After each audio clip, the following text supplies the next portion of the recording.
salamin para hindi dito maghahanda. Okay, member for Kalayaan Executive Committee, let's all give it up for Miss Mary Jane Tupas.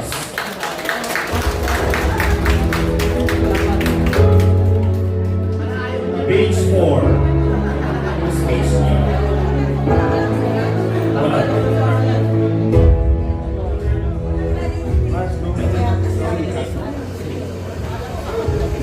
Okay, good afternoon ulit sa inyong lahat. Malakas na palakpak para sa ating pasasalamat!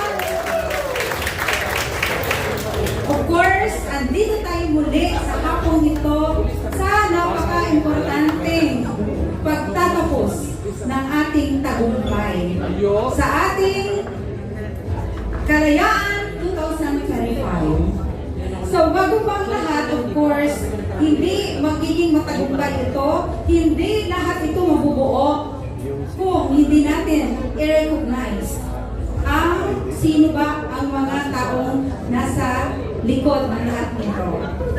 First of all, I would like to thank and acknowledge the presence of the following, ang ating tatlong umbrella organization para sa mga tao pang hindi nakakaalam.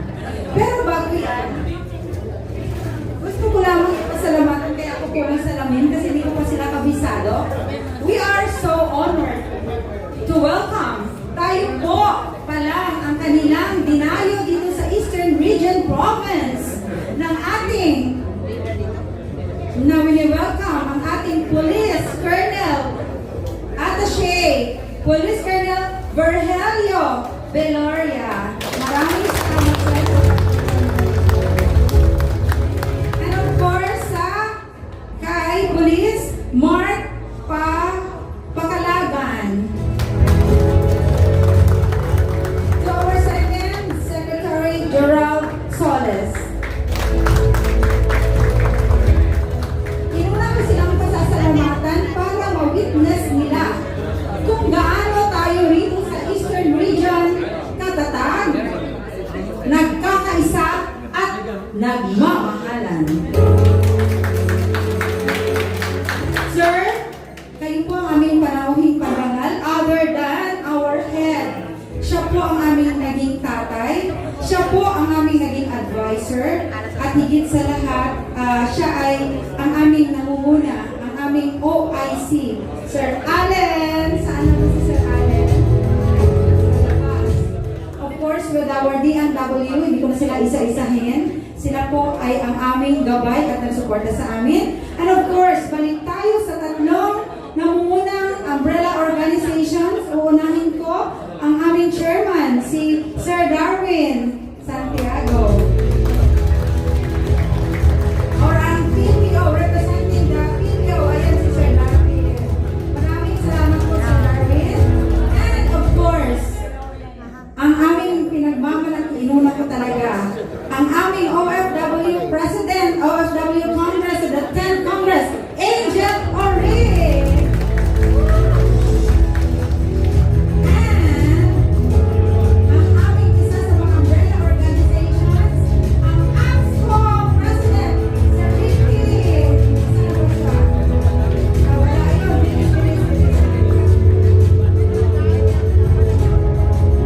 So muli po, palakpakan natin ito. Tatlong namumuno. Ayun! Salamat, Pres Juday. Ibang kakalaga sa lahat. Ay, Pres, o ayaw mo ng bigas, ito mas maganda sa bigas. Salamat! Palakpakan naman natin si Pres Juday sa laging napaka on the spot ng mga ideas. So, ito po yung taong mga tatlong big organizations. Maraming salamat po sa inyo. And of course, opo, pwede na po kayong umalis, lumabas. And of course, hindi ko, ang aming mga executive team, hindi ko na pa isa-isa. Tumayo lamang po kayo kung saan kayo naroon. Or pwede po, okay, tumayo lamang po ang mga executive or officers. Tumayo ka na, Press Judy, lahat kayo. Palakpakan naman natin ang ating mga executive. Ayan. Wala pa akong sasabihin ngayon, puro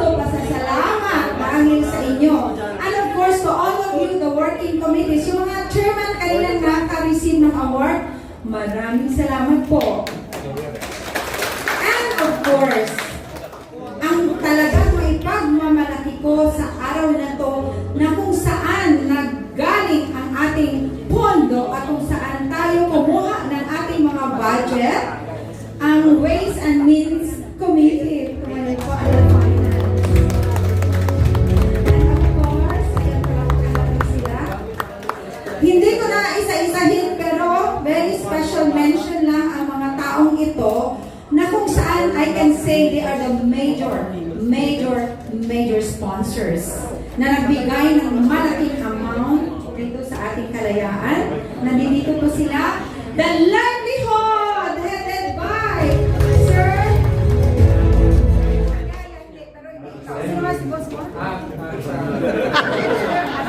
Mr. Anwar, i-video mo ha para makita mo sa boss mo.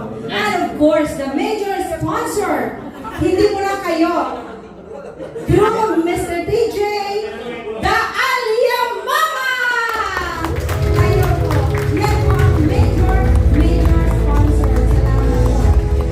At pangalawa, yung nandito lang po, And the official printing press. and the official printing press. Palakpakan mo rin si Kuya DJ! Thank you po. Ako ulitin.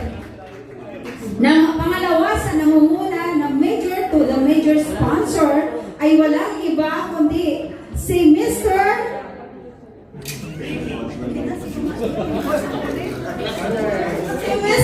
Anwar ng Livelihood.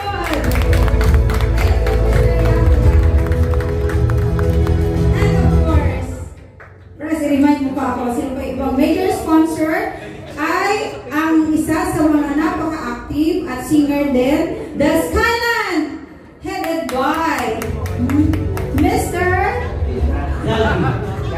Salty. Kumari lang yan. May mga major sponsors pa ba tayo? And of course, yung nagpapasaya sa una hanggang ngayon, wala tayong kasiyahan kung walang nag-MC sa atin at nagdadala si Mr. Birthday Boy! Happy birthday, Mr. Ricky Chijan!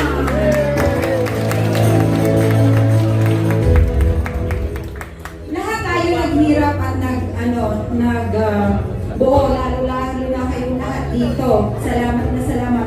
Pero sorry to say, but I have to say, sino ba dito sa lahat ang pinakamaraming members na nandito ngayon?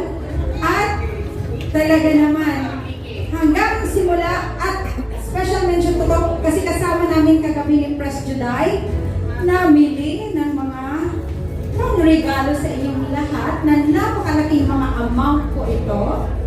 Minention ko talaga ay sa pamumuna ni Pres Albert at ni Kuya Don.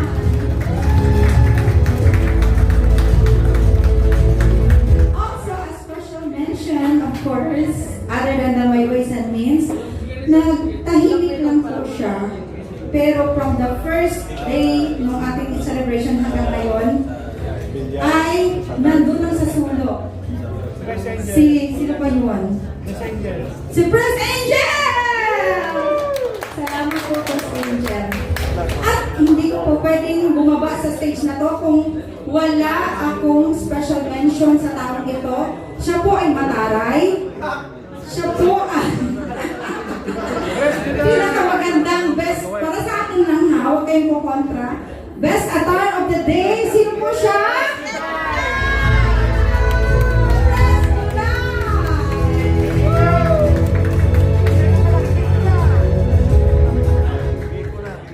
Siyempre, hindi ko makalimutan to, sabi ni Pedro, tama na, pero hindi po pwedeng tama na.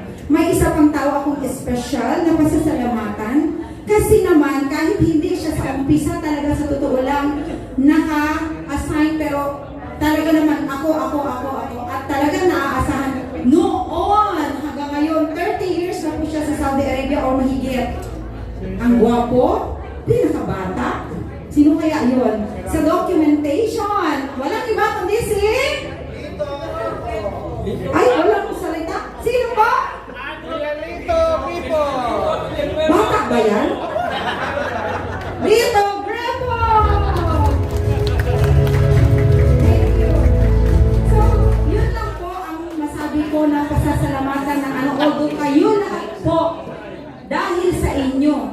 nabuo tayo of all the organizations. Nakabuo tayo ng magkano? Finance, sabihin ko ba? Kabuuan lang, hindi na. Sabi ni President, no. Okay. So, alam mo naman ako, pag sinabi ng aking President, wala na, hindi na daw i-announce. Pero malaki po ang ating naging podo dito because of the sponsors. How many digits? 5 lang daw. Kung magkano yan, bahala na kayo mag-isip. Pero, again, without all of you, di ba, Kuya Bob Andrew? Without all of you who are here and those who are not here, mga different organizations that composed of 100 plus po kami ditong organizations na nagtutulungan when it comes to a big celebration. Siyempre, ayun yung isang gwapo, i-acknowledge ko rin na nag-donate ng maraming kape. May dala bang kape? Wala. Si DXN Raymond. So, special mention. So, without further ado, muli po, pinagmamalaki ko bilang Pilipino, pinagmamalaki ko sa buong Saudi Arabia na nagdaos ng kalayaan 2025, pinaka-biggest event. Dito lamang matagpuan sa Eastern region of Saudi Arabia.